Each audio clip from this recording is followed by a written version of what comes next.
Good evening everyone. मैं doctor Swati Sharma English सूत्रा में आप सभी का स्वागत करती हूँ। और आज है हमारा यूपी पीजीटी इंग्लिश 2026 के लिए लास्ट आवर प्रिपरेशन बैच। ये पीजीटी का है जो इस पे चल रहा है। और आज मैं पीबी शैले के एक्सपेक्टेड क्वेश्चंस और उनके वर्क्स की डिटेल वगैरह जो है वो लेकर आई हूँ आप लोगों के लिए। ऑब्वियसली इसे भी 2-3 दिन में ख़त्म करूँगी अगर आपका मन करेगा तो, क्योंकि बात क्या होती है ना, शुरुआत तो मैं बड़े जोश से करती हूँ, फिर उसके बाद होता यही है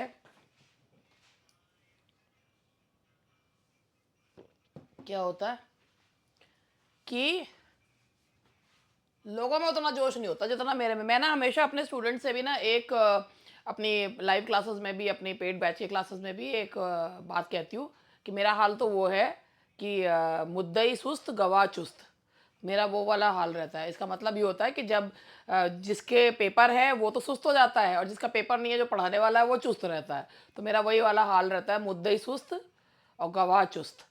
तो ये जो है अभी अब आप लोगों को इसके मतलब अभी लास्ट आवर प्रिपरेशन बैच एक हमारा चल रहा है, टीजीटी का है। और मैं आप लोगों से एक, अभी मैंने एक शॉर्ट भी डाला है और मैं आप लोगों से कहूँगी कि यदि आपको देखना, देखिए मैं ना कभी भी क्वालिटी से कॉम्प्रोमाइज़ नहीं करती हूँ। और कई बार तो क्वालिटी, वो कहते हैं ना कि बहुत मतलब ट्राई करती हूँ, अच्छे से अच्छा देने की कोशिश करती हूँ। तो आप लोग अगर ये देखना चाहते हैं कि टीजीटी के लास्ट आवर प्रिपरेशन में क्या पढ़ाया जा रहा है, कैसे पढ़ाया जा रहा है, कौन सी चीज़ें हैं, तो आपको, अगर आपने हमारा ऐप डाउनलोड कर रखा है इंग्लिश सूत्रा तो बहुत वेल एंड गुड है, नहीं कर रखा तो कर लीजिए। और स्टोर में जाकर लास्ट आवर प्रिपरेशन बैच में देखिए, कंटेंट सेक्शन में वीडियो जो है, हमने कंटेंट में सारा वीडियो नहीं डाल रखा है क्योंकि चोरी हो जाता ना हमारा। तो जो है उसमें हमने कंटेंट में हमारा एक वीडियो, हमने एक या दो वीडियोस जो हैं वो सिर्फ डेमो पर्पस के लिए, मतलब वो लाइव क्लास है, वो ऐसा नहीं है केवल उसमें डेमो के लिए लोगों को डाला गया है, डेमो के लिए उस वीडियोस को डाला गया है। मगर लाइव क्लासेस में क्या पढ़ाया जाता है, इसे एक अंदाज़ा लग जाता है। जो होश लोग वाकई में समझदार लोग होते हैं उनको पता चल जाता है। बाकी तो मेरे को एक चीज़ ये पता है कि वरना तो हाल ये है कि अपनी खाल के अगर जूते भी बनवा के पहना दूँ तो लोग कहेंगे टाइट है। तो ये वाकई में, ये मेरी जो चीज़ें हैं वो उन्हीं के लिए हैं जो समझदार लोग हैं। हर किसी के लिए तो है भी नहीं, लेकिन हाँ बहुत सारे अच्छे और समझदार लोग ऐसे हैं। बहुत लोग ऐसे हैं जो मुझसे भी इस वाले बैच में लास्ट ऑफ प्रिपरेशन में, मेरे टीजीटी वाले में कह भी रहे हैं कि मैम आपने बहुत अच्छा करा कि आपने इतनी फीस कम करी कि कम से कम हम भी आपसे पढ़ पाए। तो भाई ये उन्हीं के लिए ही है। तो आप चाहें तो आप अगर देखना चाहते हैं कि किस तरीके से टीजीटी वाले बैच में पढ़ाया जा रहा है, तो बस ऐप को डाउनलोड कीजिए और उसके बाद जो है आप एक डेमो डेमो एक है, दो हैं जो वीडियोस आप देख सकते हैं। वो लाइव क्लासेस हैं, वो डेमो के लिए स्पेशली जो है वो प्रिपेयर नहीं करे गए हैं, ये भी मैं आपको बता दूं। और चलिए, आज का जो मेरा सेशन है वो है आपका लास्ट आवर प्रिपरेशन है, एक्सपेक्टेड इसमें है। पहले मैं आपको एक चीज़ ये बताऊंगी, मैं इन क्वेश्चंस को, ये 50 क्वेश्चंस हैं, इन्हें, इस क्वेश्चन को स्टार्ट करने से पहले क्या ये बढ़िया नहीं रहेगा कि हम लोग जो है पहले थोड़ा सा शैले की, जो जैसे मैंने कुछ वर्क्स और उनका जो है एक थोड़ा डिटेल भी ले रखी है, तो वो उससे बताते हुए, जैसे 50 क्वेश्चंस हैं, तो उन्हें करने से पहले एक बार मैं आप लोगों को ज़रा बायोग्राफी वगैरह बता दूं, तो उससे जो है आप लोगों को भी हेल्प मिलेगी और जो है आप उसको ढंग से जो है वो क्वेश्चन का आंसर भी दे पाएंगे।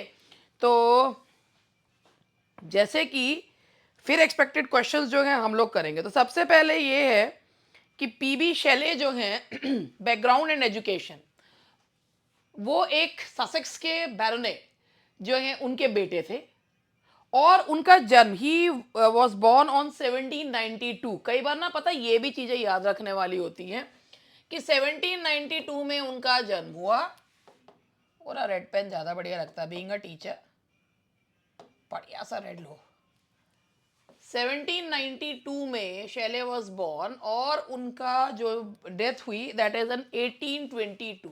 तो ये चीज़ें भी जो होती है ना, छोटी छोटी जानने के लिए होती हैं और इसको काम में और he was educated at Eton and Oxford, Oxford University. देखिए, वन ऑफ द मोस्ट जो ना इन्फ्लुएंशियल, बहुत ज़्यादा, एक बहुत ही जिसे कहना चाहिए एक रेप्यूटेड यूनिवर्सिटी में वो जो है पढ़ने गए थे। अब पढ़ना और पढ़ने जाना दो अलग अलग चीज़ होते हैं। ईटन में ही developed a reputation for intellectual independence and resistance to authority traits that later shaped his poetic and political identity. Eton में जब वो पढ़ते थे तो उनकी एक रेपुटेशन बनी थी कि भाई वो बहुत ही some sort of intellectual person, और वो ना अथॉरिटी का डिफाइंस, ये सब उनके लेटर उनके वर्क्स में भी देखने को मिलता है. अब हुआ क्या, बड़े खुश खुश उनके पापा जो है उनको लेकर पहुंचे ऑक्सफोर्ड में, उनका एडमिशन कराया, and in 1811 he was expelled.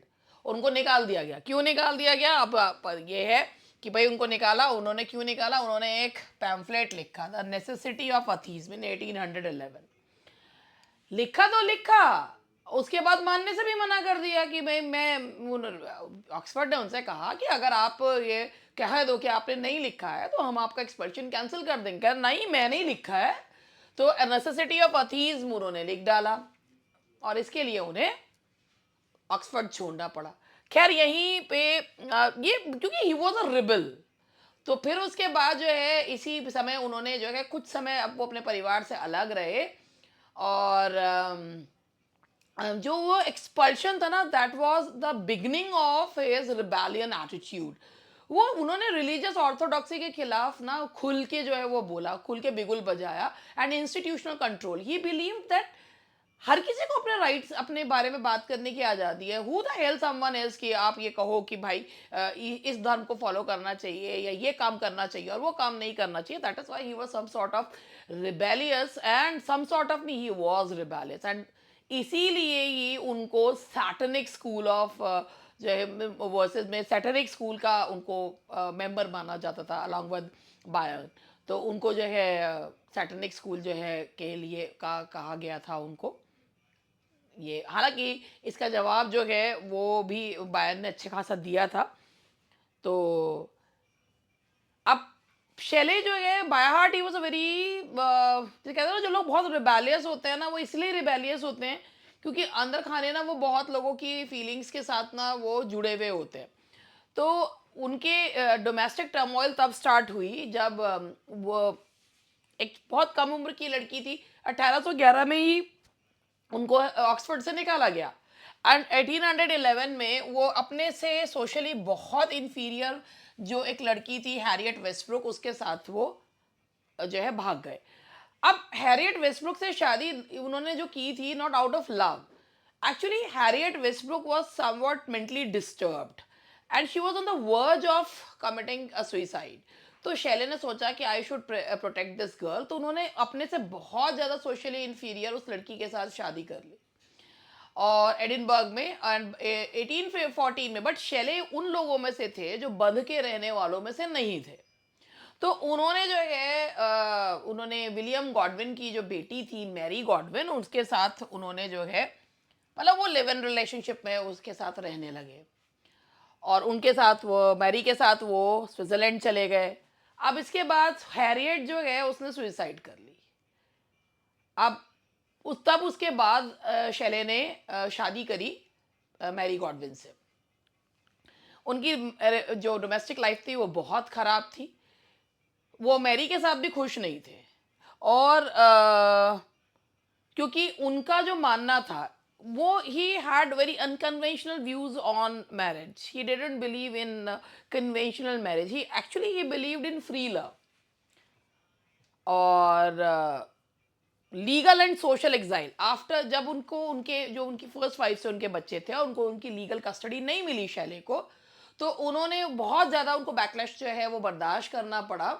और उस उन्होंने इंग्लैंड जो है 1818 में 1818 में उन्होंने इंग्लैंड परमानेंटली छोड़ दिया.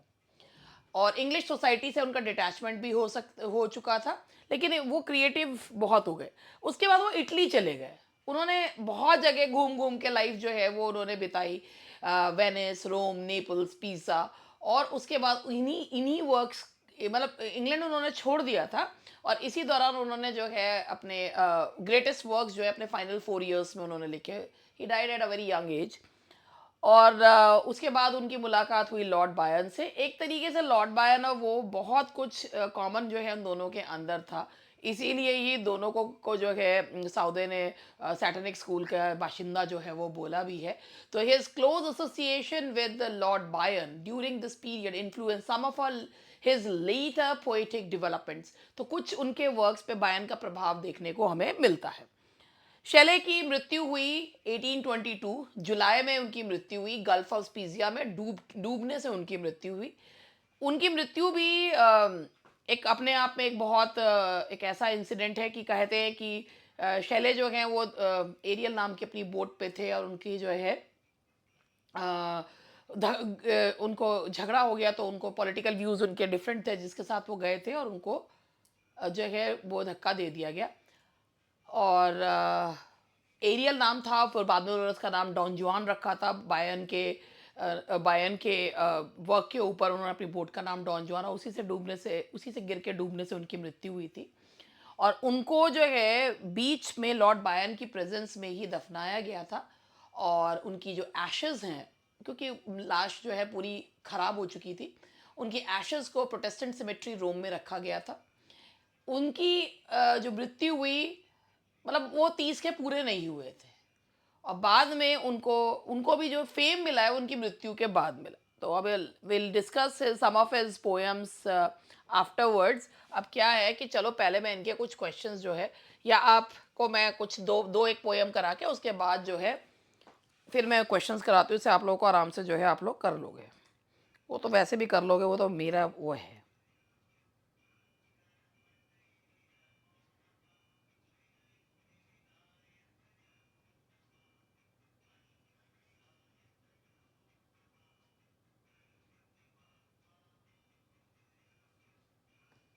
चलिए, तो मैं आप लोगों को सबसे पहले इनके वर्क्स के बारे में बताती हूँ, कुछ मेजर वर्क्स के बारे में। क्वीन मैब, ये उनका एक कच्चा पक्का सा जो है वो क्वीन मैप था, 1813 का वर्क था। ये तब लिखा था उन्होंने जब वो 18 साल के थे। तो remarkable poem for a mayor boy, 18 साल की उम्र में कच्चा पक्का सा उनका था। इसमें एक फेरी क्वीन दिखाई है, यान थे, जो एक एस्टैब्लिश्ड इंस्टीट्यूशंस के खिलाफ एक टैरेड करती है, जैसे किंग्स, कॉमर्स एंड रिलीजन। और इसमें वो बताते हैं कि फ्यूचर एक ऐसा रहेगा जिसमें बहुत प्यार होगा, डेमोक्रेसी होगी, और विजनरी आइडियलिज्म होगा। तो ये शेले की सोशल ट्रांसफॉर्मेशन के बारे में बताते हैं। थोड़ा सा इसके बारे में और बताना चाहूँगी। क्वीन मैब में देर आर 9 कैंटोज, 9 कैंटोज हैं इसमें, लंबी पोयम है। 9 कैंटोज हैं इस पोयम में, और ये एक डिडक्टिक नैरेटिव पोयम है। That's a didactic narrative poem. एक ही जगह आपको सारी चीज़ें मिल जाती हैं, अब आपको 10 किताबें छांटने की ज़रूरत नहीं है, बस आप लोग मेरी बात को ध्यान से सुन लें, और that is a very difficult thing. और इसमें ना एक बहुत फेमस लाइन है, how wonderful is death, death and his brother sleep. ये इसकी बड़ी वंडरफुल सी लाइन है। और अब मैं आपको थोड़ा सा कुछ और भी बताना चाह रही हूँ, और मुझे किताब जो है वो अपने साथ साथ ही रख लेनी चाहिए, मगर मिल गई वैसे मुझे किताब, कोई बात नहीं। तो मैं आपको और भी चीज़ें बताना चाहूँगी। तुम क्या कर रहे हो यहाँ? चलो जी, शैले शैले शैले, हाँ। तो यहाँ से मैं आपको क्वीन मैप के बारे में, 1813 में ये 9 कैंटोज में लिख लेना भैया, 1813 में ये 9 कैंटोज में आई थी। और उसके बाद इसके बाद एक बात आपको और बताती हूँ कि 1816 में, 1816 में ये पोयम जो है, ये रिवाइज्ड एडिशन आया इस पोयम का, रिवाइज्ड एडिशन आया। और वो जो रिवाइज्ड एडिशन था उसका नाम था the demon of the world, the demon of the world, ये इसका रिवाइज्ड एडिशन का नाम है, the demon of the world. ठीक है।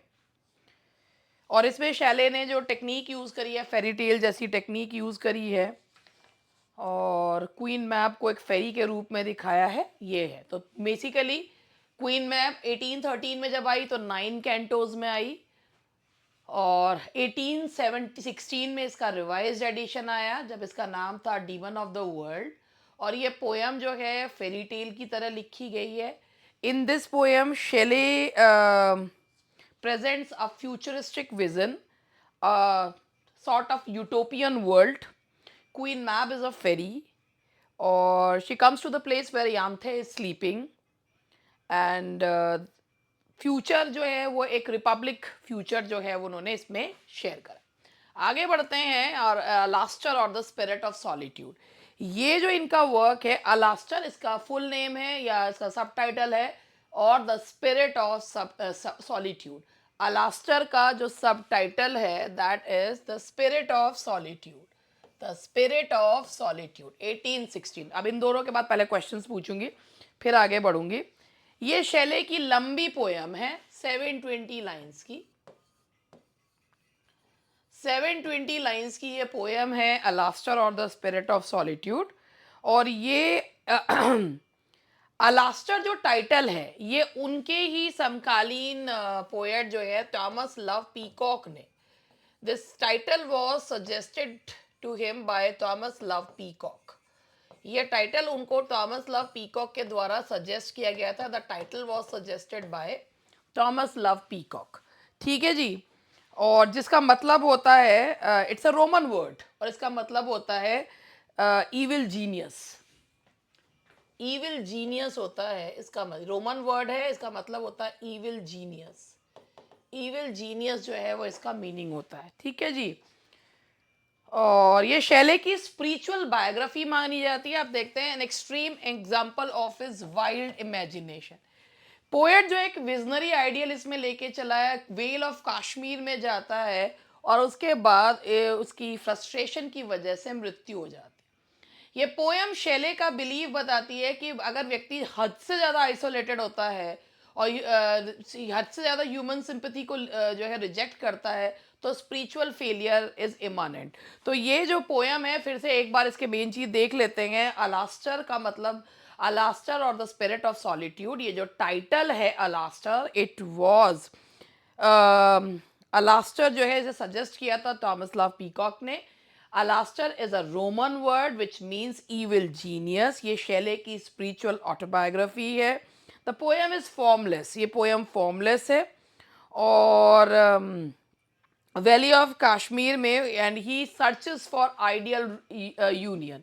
तो ये दो पोएम्स बताने के बाद अगर आपको लगता है कि आप चलो इससे संबंधित क्वेश्चंस जो है वो अपन करते हैं।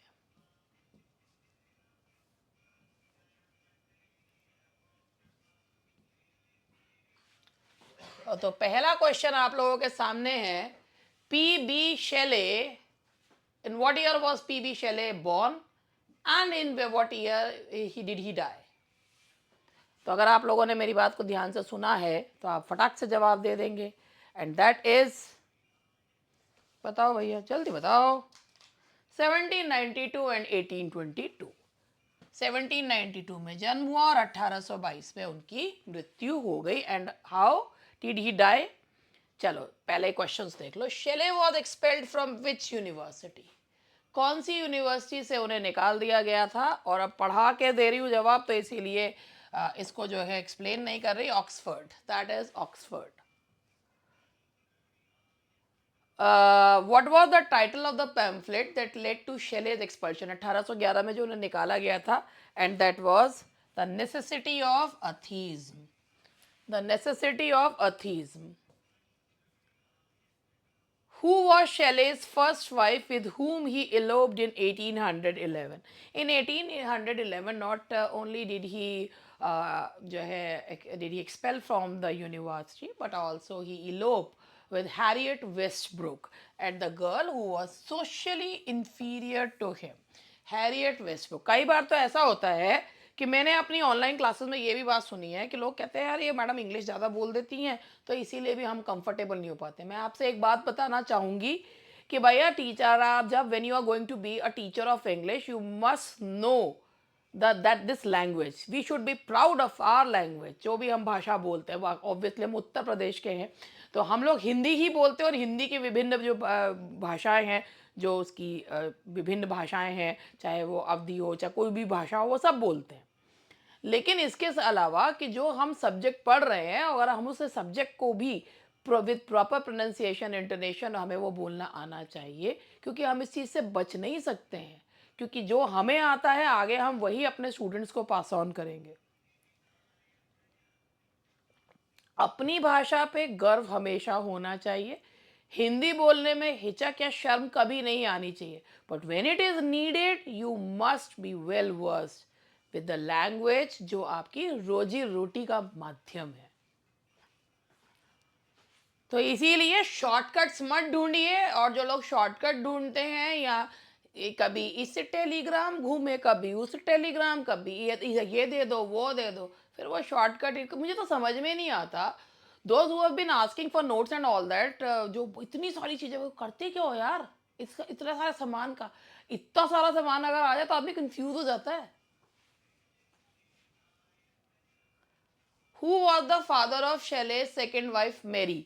शैले की जो सेकेंड वाइफ थी मैरी, उनसे के फादर से शैले काफ़ी प्रभावित थे, और उनके फादर वैसे भी उनसे वर्ड्सवर्थ भी बहुत ज़्यादा प्रभावित थे, जिन्होंने पॉलिटिकल जस्टिस नाम की बुक लिखी है, and that is William Godwin. Actually he was an anarchist वो, और उनकी बहुत ही फेमस बुक है पॉलिटिकल जस्टिस। तो ये थे उनकी। In what year did Shelley leave England permanently? Permanently उन्होंने कब छोड़ा था इंग्लैंड? 1818 में, 1818। Shelley spent his final year in several Italian cities. Which of the following was not one of them? Venice, Naples, Milan, Pisa. और इसका answer है आपका that is मिलान।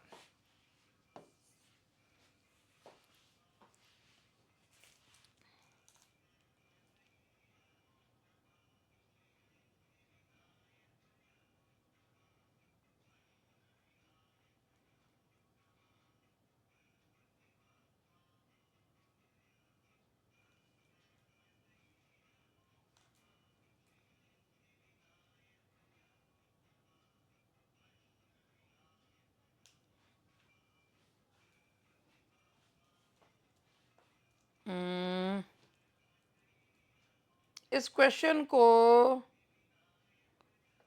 1818 में, which was not final years, Shelley ने अपने final year several Italian, actually इस question को थोड़ा सा समझना पड़ेगा। मैंने भी सोचा कि पहले इसके बता दूं। वेनिस, नेपल्स और पीसा में तो उन्होंने समय बिताया। मिलान में वो आए थे 1818 में, वो मिलान गए थे 1818 में, वो मिलान गए थे इन अप्रैल 1818 मिलान गए थे वहाँ पे, और वहाँ पर उन्होंने अप्रैल 6 1818 में वो लोग मिलान पहुँचे थे, France and over the Alps. उसके बाद उन्होंने जो है मई 1 में छोड़ दिया था, यानी कि नियरली भाई अप्रैल 6 में गए थे, और अप्रैल 6 1818 में गए थे, ठीक है, अप्रैल 6 है, और मई 1 में उन्होंने 1818 में से छोड़ दिया था। तो नियर अबाउट लगभग जो है एक महीना भी पूरा नहीं। तो इन्होंने जो है पीसा, फिर उसके बाद पीसा चले गए थे। तो इन्होंने फाइनल ईयर्स यहाँ स्पेंड नहीं करे। ऐसा नहीं है कि वो मिलान गए नहीं थे। First of all you went to Milan on April 6, वो 1818 में वहाँ पर गए, और लगभग कुछ 24-25 दिन बाद उन्होंने इसको छोड़ दिया था, पीसा चले गए थे। How did Shelley die in July 1820? Consumption, drowning in a duel, natural causes. तो भाई देखो, इनकी मृत्यु हुई थी डूबने से, ड्राउनिंग, डूबने से उसमें मृत्यु हुई थी इनकी। In which body of water did Shelley's fatal accident occur? कहाँ डूब के उनकी मृत्यु हुई थी बताइए, कहाँ हुई थी बताइए? That is Gulf of Spezia. Now the next question is, where were Shelley's ashes buried? Shelley की एशेस को कहाँ बरी जो है वो किया गया था, ये भी पढ़ाते हुए बताया गया था, और मैं एक्सपेक्ट करती हूँ कि आप लोग बता ही देंगे।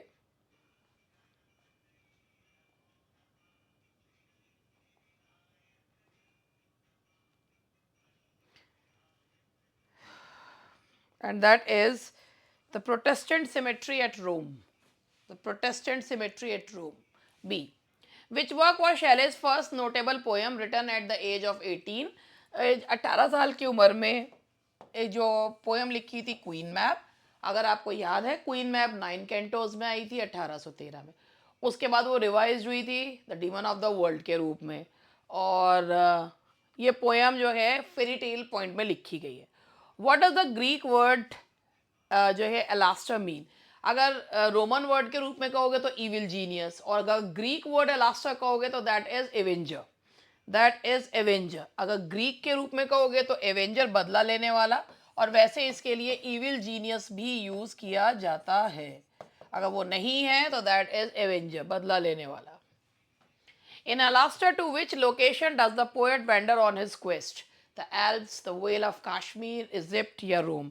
तो देखो इसमें यहाँ पर जो अलास्टर के बारे में बताया गया है, तो अलास्टर जो है इसमें एथेंस, बेबीलोन, यरूशलेम, तो एथेंस, बेबीलोन और क्या है, यरूशलेम। लेकिन बेसिकली जो क्वेस्ट के लिए जाता है valley of Kashmir, and he felt disillusioned as well for perfect union. What is the stanza form used in the revolt of Islam? हालांकि मैंने अभी ये पढ़ाया नहीं है, मगर फिर भी रिवोल्ट ऑफ इस्लाम के बारे में बात करते हैं। तो रिवोल्ट ऑफ इस्लाम में कौन सा स्टैंजा फॉर्म यूज करा गया, आप लोग देखो और मुझे बताओ। सबसे पहले इस पोएम के बारे में हम बात करते हैं। तो ये पोएम जो है revolt of Islam is in 12 cantos, that is in 12 cantos. ठीक है, 12 कैंटोज में ये पोएम है रिवोल्ट ऑफ इस्लाम, और ये जो है 1817 में लिखी गई थी, पब्लिश हुई थी 1880 में, और ये लिखी गई है, it is in Spencerian stanza, Spencerian. हालांकि इसका जो डिटेल भी है वो भी मेरे पास है, और इसको ओरिजिनली जो है वो पब्लिश किया गया था लाओन एंड सिथना और the revolution of the golden city और vision of the 19th century, और ये मैरी शेले को डेडिकेट की गई। ये सारी बातें मैंने शायद उसमें भी लिख रखी हैं। Who are the two main protagonist of the revolt of Islam? Julian and Maddalo, Laon and Cythna, Prometheus and Asia, या अंथे एंड अपोलो? और इसका सही जवाब है आपका that is Laon and Cythna. The revolution of the golden city, ये इसका सब टाइटल है।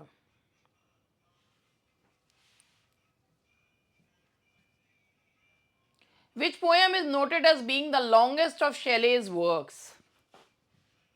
Longest of Shelley's works. देखिए क्वेश्चंस को और बताइए।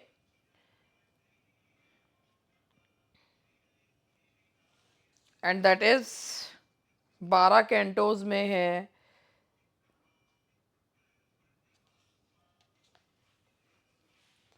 और ये है आपकी,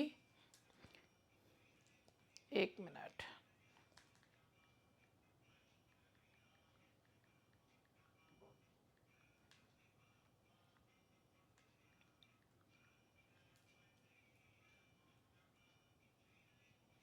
देखिए ये जो 12 कैंटोज मैंने अभी बताई थी रिवोल्ट ऑफ इस्लाम है, ये लॉन्गेस्ट पोएम इनकी मानी जाती है। 12 कैंटोज मैंने आपको बताया ही था, लगभग 4800 लाइन्स हैं इसके अंदर। There are 44,800 lines in this poem. Spenserian stanzas में लिखी गई है, और भी पोएम्स है, क्वीन मैब है, प्रोमेथियस अनबाउंड है। जैसे रिवोल्ट ऑफ इस्लाम जो है उसमें 4800 प्लस लाइन्स हैं, लॉन्गेस्ट पोएम ये मानी जाती है। उसके बाद है आपका नेक्स्ट क्वेश्चन है, in Prometheus Unbound who represents the evil principle? सबसे पहले प्रोमेथियस अनबाउंड जो है वो उनके ड्रामा का नाम है, प्रोमेथियस अनबाउंड। और ये जो है उन्होंने ये ड्रामा जब लिखा था तो ये उन्होंने, इसके बारे में मैंने दे रखा है, मैं थोड़ा सा, मैंने मतलब सोच रही थी कि पढ़ाने के बाद बता दूं, मगर फिर मुझे बीच में ढूंढ के फिर बताना पड़ता है।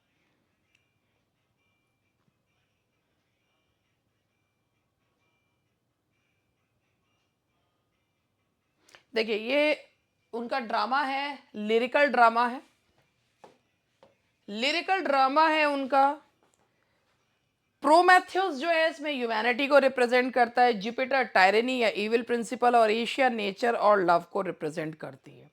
जो मैंने इसमें नोट्स में ले रखा है वो क्या ले रखा है, let me tell you. Prometheus Unbound एक ड्रामा है जिसमें प्रोमेथियस जो है वो जुपिटर के सामने, जो इविल प्रिंसिपल है उसके सामने घुटने टेकने से मना कर देता है। फिर उसको हर्क्यूलिस के द्वारा छुड़ाया जाता है और वो अपनी पत्नी एशिया के साथ जो है वो रीयूनाइट हो जाता है।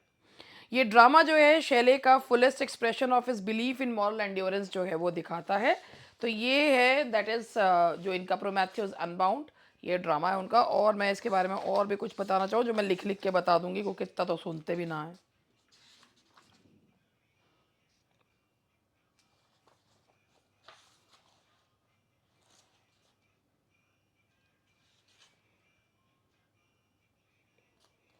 देखिए, जो मुझे इसके मेन पॉइंट्स बताने हैं मैं बताती हूँ। 4 एक्ट लिरिकल ड्रामा है, ठीक है जी, लिरिकल ड्रामा है, 4 एक्ट लिरिकल ड्रामा। दूसरी बात, ये पब्लिश हुआ था 1820 में। पब्लिश डेट है, पूछ लेते हैं, पब्लिश हुआ था 1820 में। और इसमें जो ईविल प्रिंसिपल जो है वो कौन है? जुपिटर। और इसमें जो प्रोमेथ्यूस दिखाया है वो ह्यूमैनिटी को दिखाया है, और जो जुपिटर है वो ईविल उसमें दिखाया है।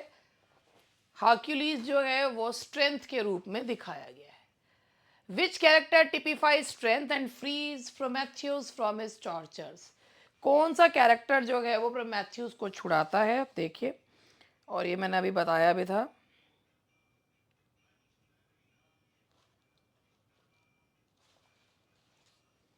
And that is Hercules. That is Hercules. Who is Asia in the context of Prometheus Unbound? Asia nature को रिप्रेजेंट करने वाली, and that is she is the wife to Prometheus, symbol of nature. Prometheus की wife है और symbol of nature. आज का last question करते हैं। विच historical event inspired the lyrical drama Hellas? तो हेलास जो है भाई, ये देखो, हेलास जो है ये भी शैले का एक लिरिकल ड्रामा है, और ये 1821 में लिखा था, 1822 में पब्लिश हुआ था। ये उन्होंने प्रिंस एलेक्जेंडर को जो है ये उनको उन्होंने ये जो ड्रामा है उनको डेडिकेट करा है। और इसका मॉडल है एस्किलस का पर्से।